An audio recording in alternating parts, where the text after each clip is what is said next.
Pourquoi mon ex ne revient pas? Bonjour à tous. Aujourd'hui, on va parler d'une question que beaucoup se posent après une rupture, qui est assez légitime, à savoir pourquoi mon ex ne revient pas. Tu ressens peut-être encore qu'il a des sentiments et pourtant ton ex ne semble pas faire le premier pas. Du coup, tu t'interroges.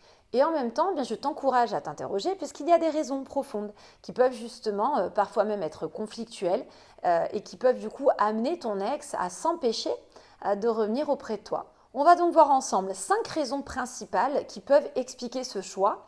Le but de cette vidéo est donc de t'aider peut-être à mieux percevoir les restrictions, les réserves de ton ex pour adapter le comportement qui pourrait du coup l'amener à revoir ses positions. Mais avant de commencer, sache qu'en complément de cette vidéo, je t'ai laissé la possibilité d'avoir accès à une checklist de 14 interdits.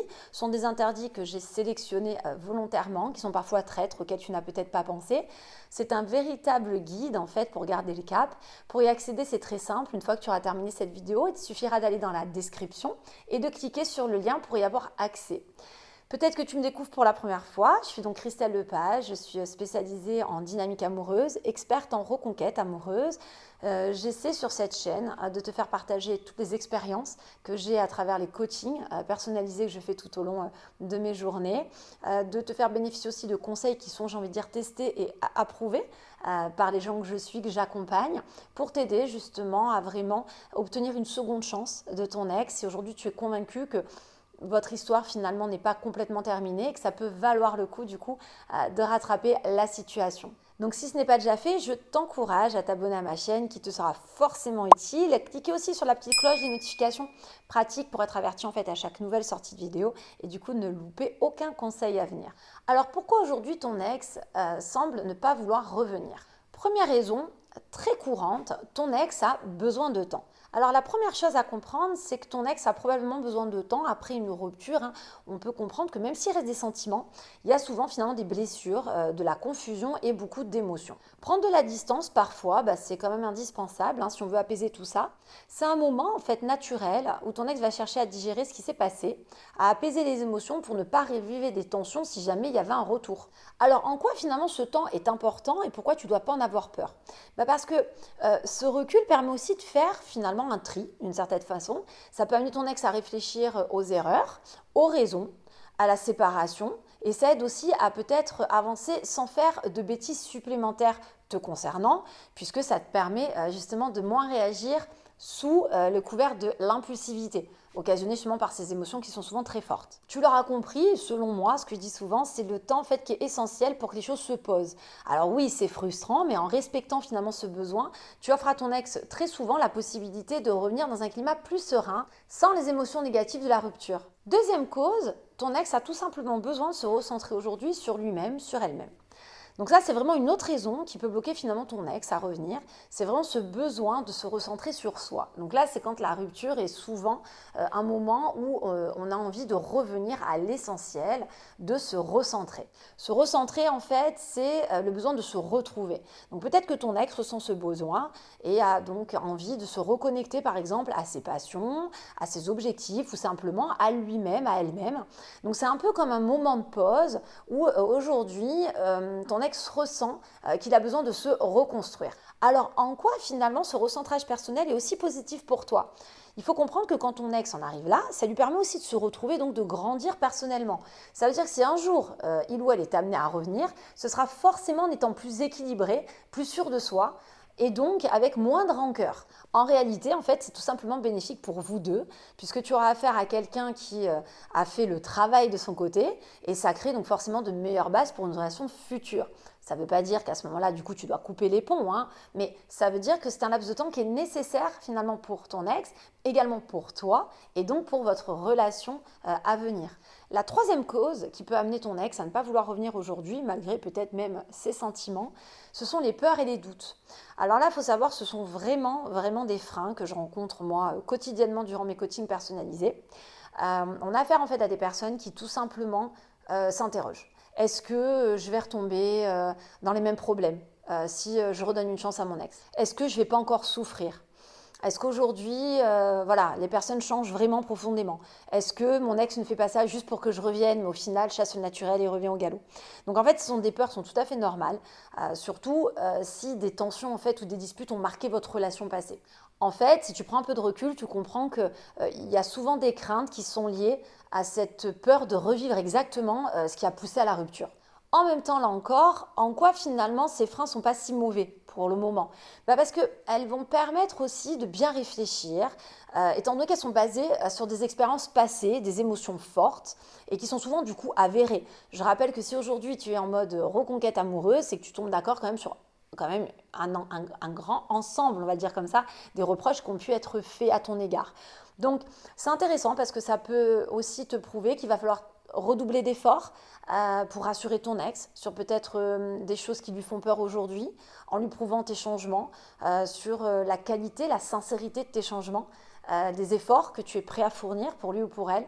Donc voilà, quand ton ex a peur, en fait, c'est qu'il hésite à revenir parce que l'idée de revivre les mêmes conflits est angoissant. Mais c'est aussi peut-être la preuve que si tu fais bien le travail de ton côté, tu as quand même des chances du coup d'avoir un ex qui est tenté de t'ouvrir une porte. Alors bien sûr, ici, il ne s'agit pas de lui forcer la main, hein, mais tout simplement de lui montrer en fait que les choses peuvent être différentes. En évoluant de ton côté, tu peux l'aider à voir que cette peur, elle est peut-être plus si justifiée au fil du temps. Quatrième cause d'un ex qui ne reviendrait pas, c'est souvent aussi les pressions extérieures en fait, qui peuvent jouer un rôle. Alors là, c'est pas complètement toi. Tu peux avoir été la cause, hein, bien sûr, de la rupture, bien évidemment. Mais alors, en plus, même si aujourd'hui, tu as peut-être bien travaillé, tu as fait ce qu'il fallait voilà, pour ramener un petit peu ton ex à toi ou pour apaiser des tensions ou pour véhiculer une nouvelle image, une meilleure version de toi-même, eh ben, on va se rendre compte que ce qui va bloquer ton ex, ce sont des facteurs extérieurs. Alors souvent, on a les pressions de la famille, c'est vrai, j'en ai quand même pas mal durant mes coachings, les engagements professionnels aussi parfois, ou encore les amitiés hein, qui peuvent clairement influencer souvent les choix de l'ex. Alors on peut avoir des proches qui se mêlent un peu trop, ils commencent à ne plus du tout approuver la relation en expliquant que cette décision était vraiment intelligente. Voilà, on peut avoir quelqu'un qui doit gérer des responsabilités familiales aussi, qui lui prennent tout son temps et son énergie, et du coup qui l'amène à pas avoir le temps d'y réfléchir et à se laisser plus facilement influencer par ces sources extérieures. Donc là, c'est vrai qu'on ne peut pas dire que on ne peut pas le considérer. C'est forcément des influences extérieures qui vont jouer un poids énorme.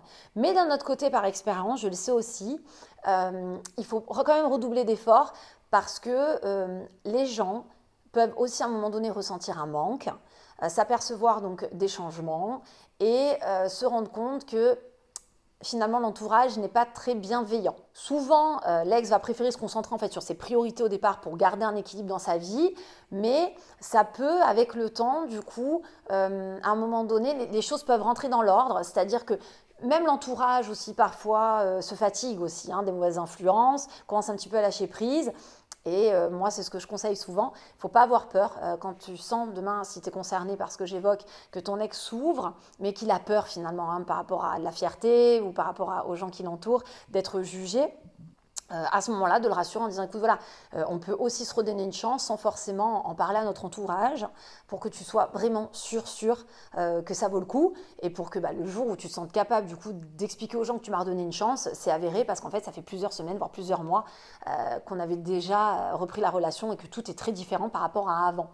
Et ça marche très très bien parce qu'on se rend compte que c'est toujours la même chose finalement. L'ex peut avoir peur que tout redevienne comme avant. Donc en fait, c'est pas tant l'entourage qui pèse, c'est plutôt la peur d'être confronté à un entourage qui dira tu vois, on te l'avait dit et t'as pas écouté. Ton ex finalement n'avait pas changé. Alors que quand l'ex commence à se rendre compte que les changements vraiment ont fonctionné ou que en tout cas voilà, la relation peut repartir, ils ont moins peur d'être confrontés à la famille parce que du coup, ils sont plus convaincus que voilà, il n'y aura pas de regret, on ne pourra pas être confronté à une famille qui dira on s'est trompé, mais plutôt l'inverse. L'ex pourra dire voilà, j'ai bien fait de lui redonner une chance, vous voyez, finalement tout se passe très bien et heureusement, surtout pour ceux souvent qui ont des enfants en commun, j'ai sauvé quand même ma vie de famille.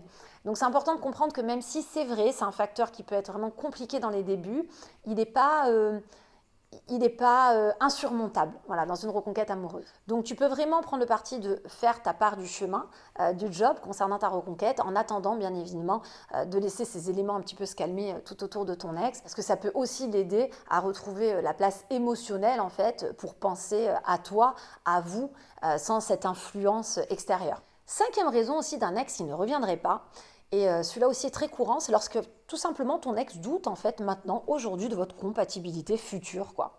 En fait, la compatibilité, à un moment donné, c'est un facteur qui est super important dans une relation amoureuse, hein. Donc ton ex se pose peut-être des questions sur vos différences de valeurs, de mode de vie ou même de vision à long terme. C'est-à-dire que même avec de l'amour, ton ex aujourd'hui se demande en fait si ces différences ne risquent pas de créer des conflits à nouveau et l'amener à finalement ne plus être épanoui comme il ou elle a pu l'être ces derniers temps avec toi. Alors comment tu peux voir ces interprétations en fait au niveau de ces doutes? Tu peux penser du coup que ton ex est peut-être aussi aujourd'hui en mesure de gagner en maturité. Parce que peut-être que ses défauts les acceptaient au préalable, peut-être que vous n'étiez pas tant alignés que ça non plus il y a encore 2 ans sur certaines choses et qu'aujourd'hui l'écart se fait parce que ton ex aussi prend un petit peu une autre direction.